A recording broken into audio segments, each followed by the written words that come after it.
Again, we'll turn to 2 Corinthians chapter 12. We'll read verse 7 through 10 again. Lest I should be exalted above measure through the abundance of the revelations, there was given to me a thorn in the flesh, the messenger of Satan to buffet me, lest I should be exalted above measure.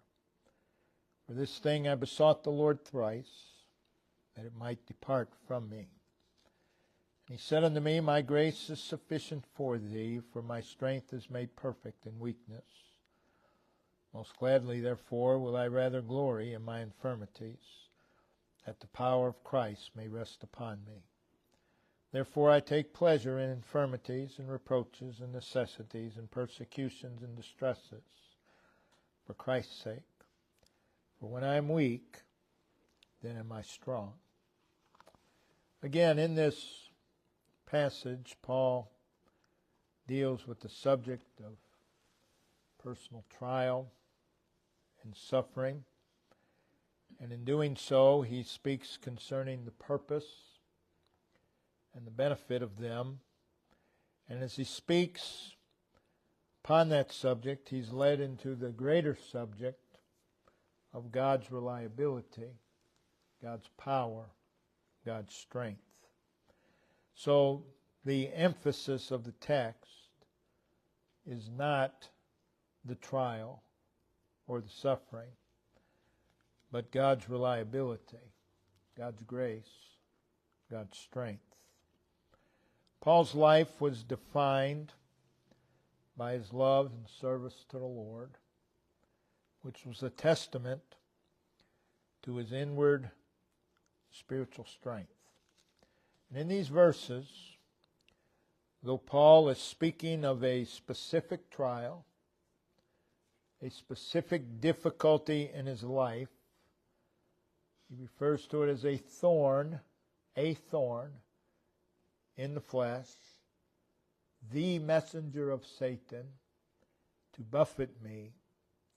And in verse 10, he speaks more generally of infirmities, weaknesses of various kinds, reproaches, contempt and scorn, needs, necessities of various kinds, distresses, affliction and torment.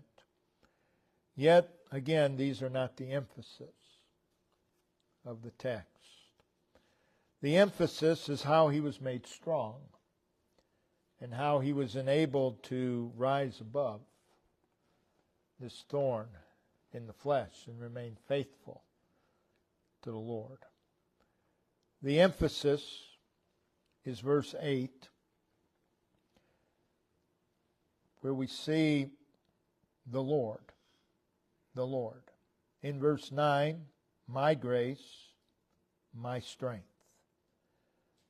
The words my strength is referred to later on has the power of Christ, as we see there in verse 9.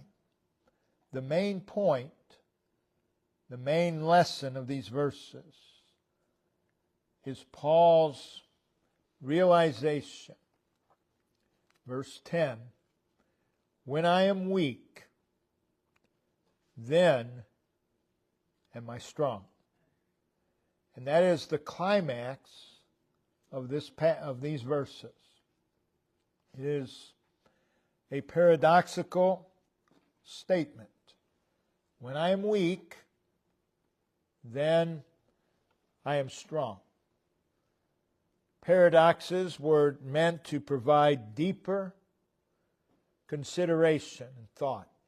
It was to provoke consideration and thought. When I am weak, then I am strong. Paradoxical statements are used to expose flaws in conventional reasoning. It goes against conventional reasoning. So the subject of the message is itself a paradox. Powerful weakness. Powerful weakness. When I am weak, then I am strong. All through the Scriptures, we have the exhortation, be strong. Be strong. It was the charge that Moses gave to Israel, Deuteronomy 31, verse 6. It was the charge that the Lord gave to Joshua 3 times in Joshua chapter 1. Be strong and of good courage, he said to Joshua. Be strong and of good courage, be strong and of good courage, 3 times. It was David's charge to Solomon. It was Azariah's charge to Asa. It was the exhortation of Isaiah, be strong. It was the exhortation from the heavenly messenger to Daniel, Daniel 10 verse 19, be strong, yea, be strong. It was the charge to Zerubbabel, Joshua, and the people, in Haggai 2 and verse 4, yet now be strong, O Zerubbabel. Be strong, O Joshua, and be strong, all ye people of the land. It was Paul's charge to Timothy, be strong in the grace that is in Christ Jesus. So over and over we read those words, be strong. God's people are called upon to be strong. That speaks of a state of sturdiness, a state of firmness. Be strong.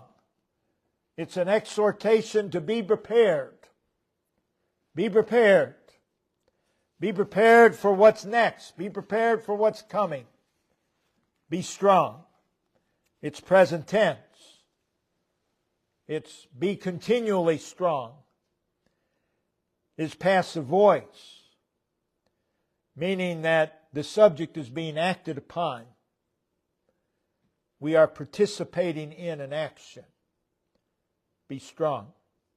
Conveys the idea of be continually strengthened. Be continually made stronger. And it's imperative mood, meaning that it's a command. What is needed to live the life that we are called to live is no ordinary strength. Be strong. Be strong. So let's consider the strength that is needed. Paul sought God in prayer. Verse 8. God answered him in verse 9. Notice those words. My and thee. In verse 9. My grace is sufficient for thee. My grace for thee. My is the source. Thee is the object, the recipient. Out of the trouble, the trial, the difficulty, and out of the midst of the vexing of Satan's messenger, and while Paul was feeling the pain and the draining effect and the burden and the unrest of a thorn and the messenger of Satan, there comes these words from the Lord. My grace. My grace. God's activity toward us in love and favor. My grace. The evidence and the manifestation of His love toward us. My grace. It is who God is. Coming to us. Intervening in our lives. Out of love and favor. It's God's provision of Himself. That's the grace that He's talking about. His unmerited kindness. It's God's power. It's God's control. It's God's love and care for us. It's that which comes out of the heart of God toward us. He says, my grace is sufficient. That is, it's enough, and it's more than enough for thee. My grace is sufficient for thee. In this hour in which you feel the thorn in the flesh and the messenger of Satan, my grace is sufficient for thee. Now notice also that this grace is connected with God's strength, God's power, God's influence, God's dominance. It is my grace, my strength. It's not just grace, it's not just strength. It's my grace, my strength. God's grace is not merely a concept. It's a force. It's a power. It is a transforming, enabling power. It is a force that God bestows upon His people. My grace, my strength.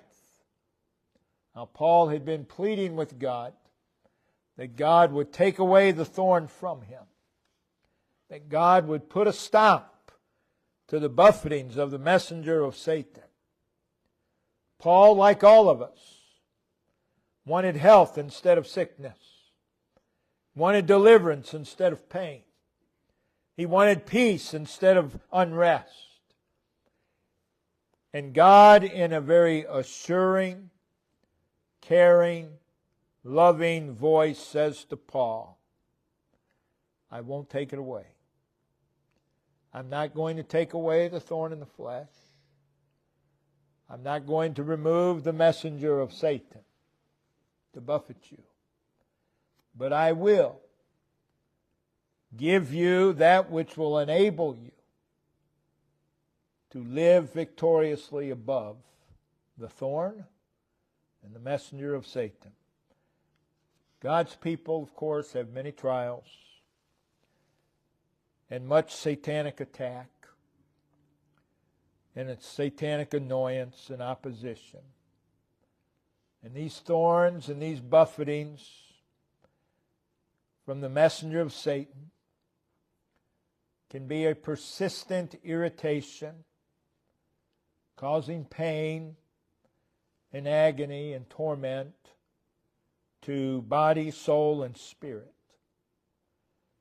And many of God's people are just trying to endure and somehow get through it all. And what we need to hear is, my grace is sufficient for thee. My strength is made perfect in weakness.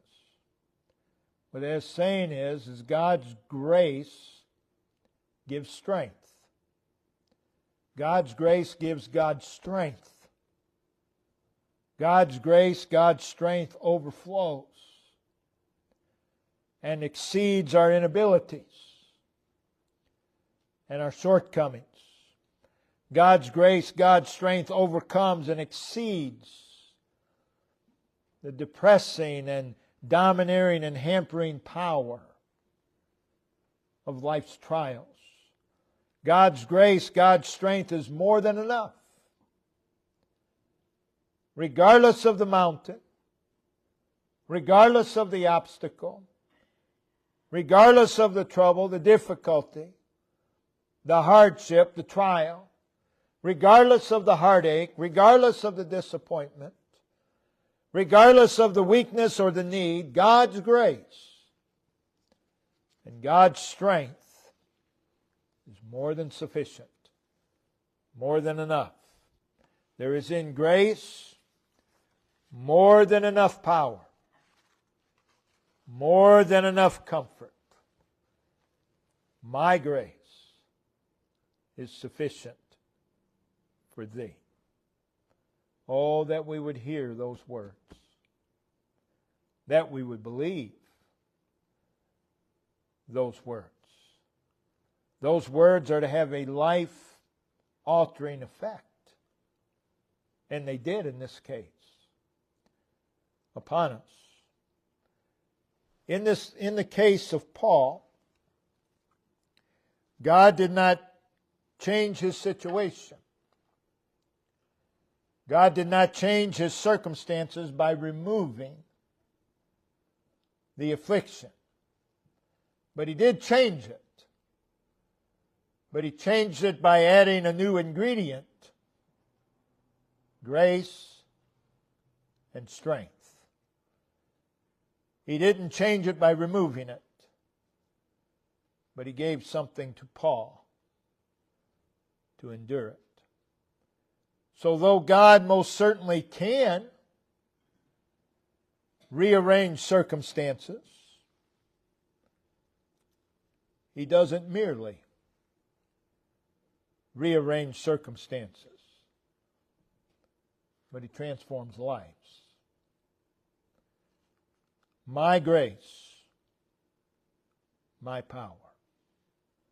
And in verse 9, it's referred to as the power of Christ. Life-giving, wonder-working power. The strength which Christ imparts. The power of Christ upon me. The strength which Christ imparts. This is no ordinary strength. There is grace and the power of Christ to enable us to live in this world for God. Life, of course, is made up of a variety of seasons, but there's God's grace for every season. There's God's strength for every season. There are heavy, troublesome, gnawing, draining cares and burdens. But there's God's grace and strength for all of it. There are many and various storms, many in a variety of dangers, and there's more than enough in God's grace and strength for every storm, for every danger. In the text, Paul does not name specifically the thorn in the flesh. And most commentators spend a lot of time and a lot of space surmising what this thorn in the flesh could have been. They'll spend pages arguing. Well, it was headaches. It was epilepsy. It was malaria. And they'll point to scriptures, which you have to take out of context. No, it wasn't malaria, you fool. It was poor eyesight. And they're very dogmatic. It was depression. But if Paul had named the thorn in the flesh, many would then limit the promise of God's grace and strength to that particular thorn. We just need to come to the realization God did not want us to know what the particular thorn was. But God does want us to know that whatever the thorn is, my grace is sufficient. Whatever the messenger of Satan is, my grace, my strength is sufficient. So since we do not know what Paul specifically suffered from here, we can apply God's promise to the situations that we face. And even if Paul would have said, my thorn in the flesh was headaches, here's what God's people would do. Well, Paul had a headache, but he didn't have one like me. And that's human nature. God's strength, we're told here, is manifested in our weakness. And that's the paradox. Verse 10, for when I am weak, then am I strong. That's the conclusion that Paul has come to. In the text, he is saying that his thorn in the flesh and the messenger of Satan that was buffeting him revealed his weakness, his infirmities in and of himself. And in such weakness, he found and experienced God's strength. Weakness. When I am weak, then I am strong. Then am I strong. Weakness is a part of this fallen and broken world that we live in. There was no weakness before the fall. It's a result of the fall. It's lacking in deficient strength or ability. Paul says, when? That is, at what time I am weak, at that very moment, then. So you have when, you have then. Then, at that time, am I, a state of being, strong. So the truth is, we're always weak within ourselves. We're not always strong, but we're always weak within ourselves. It's Jeremiah 10:23. The way of man is not in himself. It is John 3:27. A man can receive nothing except to be given him from heaven. It's John 15, verse 4 and 5. No more can ye except ye abide in me. For without me ye can do nothing. When Paul says, when I am weak, then am I strong, I believe here he's speaking of realized weakness. When I realize how weak I am, that's when I'm strong. That's when I'm strong. When I see myself as lacking, when I see myself as deficient, then I'm strong. There's strength in realized weakness.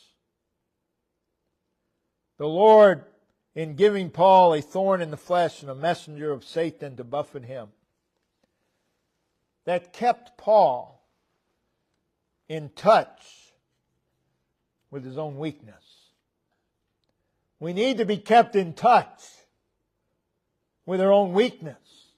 We need to be kept in touch with, without me ye can do nothing. This thorn in the flesh, this messenger of Satan, kept Paul in touch with his inabilities. Paul says, when I'm aware of my own weakness, that's when I'm strong. And oh, how true. Because realized weakness reveals our dependency upon God. It reveals our need of God. Realized weakness is very important. We must realize that we are weak. Realized weakness says, I always need God. I always need Him. And when you realize that, that's when you're strong. When you think for a moment, oh, I can do this, you're weak. But when you realize, I always need God, I must have God, there's strength in that. Because if you truly realize, I need God, you will seek Him. You will seek Him. And there's strength in that. The reason we don't seek Him is because we do not feel our need of Him. I need God. Our degree of realization of that is manifested in our degree of seeking. I must have God. Because I can't do this.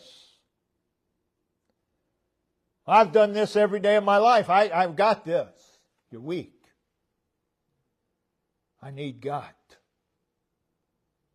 Paul says, when I realize that, that's when I'm strong. There is strength in realized weakness